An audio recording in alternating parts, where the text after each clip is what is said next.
Bismillahirrahmanirrahim. La meule de la pauvre orpheline. Une pauvre petite fille avait perdu ses parents. Elle était seule au monde comme un annulé. Élevée dans une famille fort méchante, son seul ami était Kranz, le chien auquel elle donnait de temps en temps quelques croûtes de pain. Du matin jusqu'au soir, la pauvre petite devait moudre le blé pour sa marâtre à l'aide d'une meule. Un instant de repos suffisait pour qu'un bâton lui rappelât ses obligations. Le soir, elle avait les doigts engourdis comme des pièces de bois, mais qui s'en souciait? Le moindre bouchée octroyé par charité aux orphelins leur coûte la plupart du temps bien du sang et bien des larmes. Seul le bon Dieu, subhanahu, là-haut, entend leurs gémissements, lui seul peut compter les larmes qui coulent sur leurs joues. Un jour, alors que notre chétif enfant, chagriné de ce que la fermière lui laissait ce matin-là à jeun, faisait, une fois de plus, tourner la lourde meule, un vagabond borgne, boiteux, en haillons, se présenta devant la maison. Or ce n'était pas un vrai mendiant, c'était un célèbre sage venu de Finlande, qui avait pris cette apparence pour ne pas se faire reconnaître. Le boiteux s'assit sur le seuil de la maison, jeta un regard pénétrant sur le dur labeur de l'orpheline, et prit dans sa besace un morceau de pain qu'il lui mit dans la bouche en disant « Le déjeuner n'est pas pour tout de suite, mange un peu de pain, reprends tes forces. » L'orpheline se mit à mâcher la petite croûte de pain sec, qui lui parut plus douce qu'une brioche. Elle sentit ses bras prendre de plus en plus de vigueur. Le vagabond lui dit « Tu dois avoir les bras bien fatigués, ma pauvre enfant, à force de tourner cette lourde pierre. » La petite jeta au vieillard un regard méfiant, comme pour s'assurer de l'objectif de sa question. Était-il sérieux? Se moquait-il d'elle? Et quand elle vit que le visage du vieillard était sérieux et bienveillant, elle lui répondit « Qui donc s'intéresse aux bras de l'orpheline? J'ai les doigts en sang et le dos labouré de coups de bâton, quand je n'arrive pas à faire tout ce que veut la fermière. » Le boiteux lui demanda son histoire. Il voulait connaître sa vie en profondeur.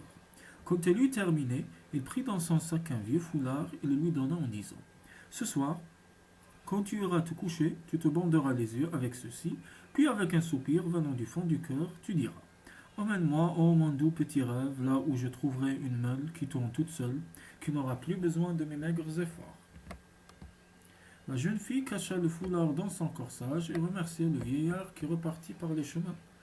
Le soir, avant se coucher, elle fit ce qu'il lui avait appris. Elle attacha le foulard autour de sa tête et prononça, dans un soupir baigné de larmes, la phrase qu'il lui avait apprise même si elle ne caressait pas de grands espoirs. Elle s'endormit pourtant, le cœur plus léger qu'à l'accoutumée. Et voilà qu'un rêve curieux se déroula devant ses yeux bandés. Elle était en voyage sur une longue route. Elle avait toutes sortes d'aventures. Enfin, elle arriva sous terre, à une grande profondeur. S'agissait-il de l'enfer? Peut-être, car tout avait l'air hostile et déplaisant. Le portail était grand ouvert, mais dans la cour, pas un animal ne bougeait.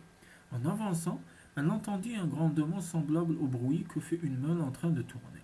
Elle poursuivit son chemin, guidée par ce bruit, d'un pas alerte. Enfin, arrivée sous l'auvent d'une remise, elle trouva un grand coffre. C'est de là que provenait le grondement. Incapable même de le déplacer, comment allait-elle pouvoir le soulever? Alors elle aperçut, attaché à la mangeoire de la table, un cheval tout blanc qui lui donna une idée. Le prendre, l'atteler au coffre avec une corde et emporter ainsi la meule miraculeuse. Aussitôt dit, aussitôt fait. À l'aide de corde, elle attacha le coffre au cheval, puis s'assit sur le couvercle, s'empara d'un long fouet et au galop, en direction à la maison. Le lendemain matin, en se réveillant, ce rêve si important lui revint en mémoire. Elle avait l'impression d'avoir traversé de longues distances sur le couvercle du fameux coffre. Or, en regardant alentour, qu'aperçut-elle à côté de son lit? Le coffre. Elle bondit de sa couche, prit un tas de graines qu'elle n'avait pas pu moudre la veille et les mit dans un trou qui se trouvait sur le couvercle du coffre. Et oh miracle!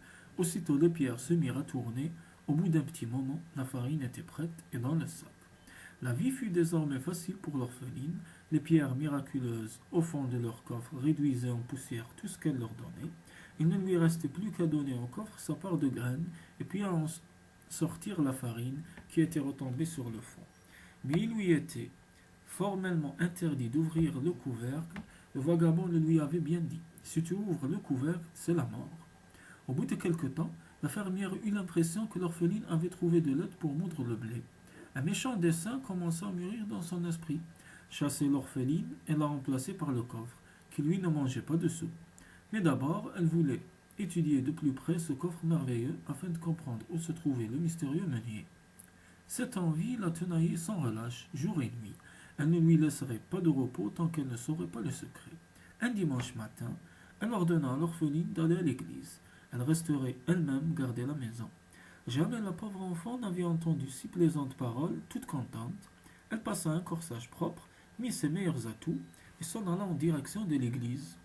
La fermière, sur le pas de la porte, la suivit des yeux, le plus longtemps possible.